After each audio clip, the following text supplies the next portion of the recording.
নমস্কার, কেমন আছেন সবাই? প্রয়াস লাইফস্টাইলের আরও একটি ব্লগে আপনাদের স্বাগত।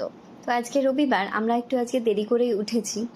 তো আমরা যখনই সকালবেলা উঠি, যেই জানলাটা প্রথমে খুলি এই দুটো পাখি চলে আসে আর এসে আমাদেরকে ডাকতে থাকে, মানে খাবার চায়। তো আমরা এদেরকে রোজই বিস্কুট দিই। তো ওরা বিস্কুট খায় আবার চলে যায়। আবার মাঝে মাঝে যে সামনের সোফাটা দেখছেন না, ওখানেও কিন্তু চলে আসে যদি কেউ না থাকে। আবার যখনই কাউকে আসতে দেখবে অমনি পালিয়ে যায়। এরা দুজন আমাদের বাড়ির রোজ সকালের অতিথি। আজকে যেহেতু বাড়িতে আমরা মোটে 3 জন, তো আমরা ভেবেছি আজকে সকালে একটু হালকাই ব্রেকফাস্ট করব। তো পিহুকে ব্রেড বাটার আর দুধ খাইয়ে দিয়েছি, আর আমরাও শুধু ব্রেড বাটার আর কলা খাবো।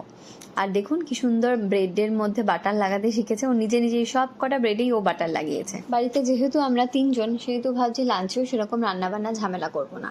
তো আজকে ভেবেছি একটু ভেজ পোলাও করব আর একটু চিকেন। তো সেই জন্যই আমি সবজিগুলো কাটছি।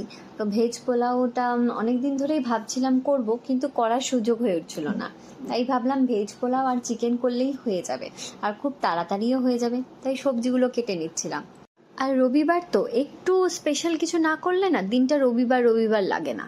তাহলে অন্যান্য দিনের মতনই হয়ে যাবে, সেই একঘেয়ে ভাত তরকারি ডাল মাছ এইসব খেয়ে না মুখটা একেবারে পচে গেছে।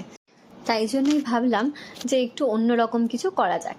এইখানে দেখুন আমি পনিরগুলোকে ছোট ছোট করে কেটে নিচ্ছি। এই পনিরটা জানেন তো, আমাদের এখানে সপ্তাহে 2 থেকে 3 দিন একজন মারিয়ানি থেকে দিতে আসেন। একজন জেঠু, বয়স হয়েছে ওনার, সাইকেল চালিয়ে মারিয়ানি থেকে এখানে দিতে আসেন। আবার ওনাকে যদি ফোন করে বলে দিই আমার আজকে লাগবে, তাহলে কিন্তু সেই দিনকেও উনি সকালবেলা এসে দিয়ে যান। আর এখানে মোটামুটি 250 পনির এখানে 140 টাকা নেয়। আপনাদের সাথে কথা বলতে বলতে দেখুন, এখানে আমাদের ডিনার সেট অর্ডার করেছিলাম, সেই ডিনার সেটটাও কিন্তু এসে গেছে। 3-4 দিন আগে অর্ডার করেছিলাম, খুব তাড়াতাড়ি এসে গেছে। আমরা কলকাতা থেকে তো ডিনার সেট আনতে পারিনি, তাই জন্য নতুন করে আবার এখানে অর্ডার করতে হলো। আসলে বাড়িতে গেস্ট এলে না, তাদেরকে তো আর স্টিলের থালায় বা এমনি নর্মাল প্লেটে দেওয়া যায় না, তাই জন্য আমরা ডিনার সেটটা অর্ডার করলাম। আর এটাতে জানেন তো 27টা সেট আছে। 2টো সার্ভিং বোল আছে, 3টে সার্ভিং বোল আছে, 6টা প্লেট, 6টা বাটি, 6টা চামচ। বেশ দেখতে কিন্তু ভালোই। এবার কিন্তু প্রায় 12টা বাজে, এবার আমাকে রান্নাটা বসাতে হবে। তো চলুন আপনাদের সাথে আমি ভেজ পোলাওটা শেয়ার করি। তো আমি একটা বড় কড়াইতে সাদা তেল ঢেলে নিয়েছি। এর মধ্যে আমি একটু পনিরগুলো ভেজে নেব। পনিরগুলো খুব একটা বেশি ভাজবো না, একটু হালকা হালকা করে ভেজে নেব।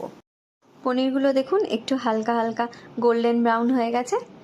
এগুলো এবার আমি জলের মধ্যে দেবো। আর এটা কিন্তু একটু উষ্ণ গরম জলের মধ্যে নুন দেওয়া আছে, যাতে পনিরের মধ্যে নুনটা ঢোকে আর পনিরটা খুব সফট থাকে। এবারে ওই তেলের মধ্যে আরও 2 চামচ আমি একটু ঘি অ্যাড করলাম। পোলাও ঘি ছাড়া কিন্তু একদম চলে না। আর একটু গোটা গরম মশলা ফোড়ন দিয়ে দিলাম, আর 2টো কাঁচা লঙ্কা। আর পেঁয়াজগুলোকে আমি সরু সরু করে কেটে রেখেছিলাম। এবার পেঁয়াজগুলো কড়াইয়ের মধ্যে দিয়ে ভালোভাবে ভেজে নেব। তারপর সবজিগুলো দিয়ে দিই।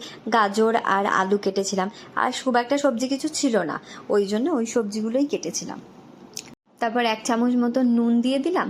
নুন দেওয়ার পর আবার একটা টমেটো কুচি দিলাম। টমেটো কুচি দিয়ে আবার একটু ভালো করে নাড়াচাড়া করে নিয়ে 1 চামচ আদা বাটা দিলাম, আর অল্প করে চিনি ছড়িয়ে দিলাম। তারপর একে একে গুঁড়ো মশলাগুলো দিয়ে দিই। জিরে গুঁড়ো, ধনে গুঁড়ো, লাল লঙ্কার গুঁড়োও দিতে পারেন, কিন্তু আমি লাল লঙ্কার গুঁড়ো দিই না, কারণ পিহু খায়। তো আমরাও খুব একটা লাল লঙ্কার গুঁড়ো পছন্দ করি না, সেই জন্য দিই না। তো আপনারা চাইলে কিন্তু দিতে পারেন। আর এর মধ্যে অনেকে দেখবেন ভেজ পোলাওতে বলুন অনেকে রসুন বাটা দেয়। আমি আবার পোলাওতে না রসুন বাটাটা ঠিক ভালো লাগে না, সেই জন্য আমি দিই না। তো আমি এখানে একটু জল দিয়ে একটু মশলাটা কষে নিয়েছি। আর দেখুন এই চালটা কিন্তু আমি 2 ঘন্টা ভিজিয়ে রেখেছিলাম। ভিজিয়ে রাখার পর তারপরে মশলাটার সাথে একটু ভালো করে চালটা আমি ভেজে নেব। আচ্ছা, এখানে কিন্তু আমি এই যে কাপটা দেখছেন, এই কাপের 2 কাপ চাল দিয়েছি। আর এখানে আমি বাসমতি রাইস ইউজ করেছি। এবার আমি কিন্তু এখানে 4 কাপ, ওই কাপেরই 4 কাপ জল দিয়ে দেবো। পোলাওতে সবসময় মনে রাখবেন যে যত কাপ চাল দেবেন তার ডবল জল দিতে হবে। আর দেখুন আমি এখন জলটা দিয়ে দিয়েছি। এবার পনিরগুলোকে ওর মধ্যে দিয়ে দেবো। এরপর আমি ঢাকা চাপা দিয়ে 25 থেকে 30 মিনিট রাখবো। মোটামুটি 25 থেকে 30 মিনিটের মধ্যেই হয়ে যায়। তবে ওই গোবিন্দভোগ চাল কিন্তু আরও তাড়াতাড়ি হয়ে যায়, এটা বাসমতি রাইস যেহেতু একটু সময় নেয়। তো এই দেখুন আমার কিন্তু হয়ে গেছে। কিরম ঝরঝরে পোলাওটা হয়েছে দেখুন। এরপরে না আমি একটু 2 চামচ ঘি ছড়িয়ে দিই। পোলাও ঘি ছাড়া একদমই মানায় না। আর ওপর থেকে একটু ঘি ছড়িয়ে দিলে না শেষের দিকে বেশ গন্ধটা কিন্তু অসাধারণ লাগে।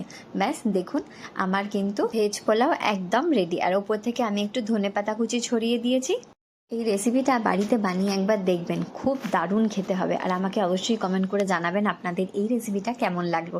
তো ভেজ পোলাওয়ের সাথে আমি একটু ওই বাটার গার্লিক চিকেন করেছিলাম আর কি, অল্প করেছিলাম। সব শেষে লাস্টে আমরা তিনজনে মিলে খেয়ে নিলাম আইসক্রিম। আইসক্রিম আমি আগের দিন রাত্রেই এনেছিলাম, তো রাত্রে খাওয়া হয়নি, তাই দুপুরবেলা খাওয়ার পর তিনজনে মিলে বসে বসে খেলাম। আজকের ব্লগটা এই পর্যন্তই। দেখা হচ্ছে আপনাদের সাথে আবার নেক্সট ব্লগে। ভিডিওটি কেমন লাগলো অবশ্যই আমাকে কমেন্ট করে জানাবেন এবং আমার চ্যানেলটাকে লাইক, শেয়ার এবং সাবস্ক্রাইব করবেন। ডেসক্রিপশন বক্সে দেখবেন আমার ফেসবুক পেজের লিঙ্কটা দেওয়া থাকে, প্লিজ ওখানে গিয়ে আমার চ্যানেলটাকে ফলো করবেন।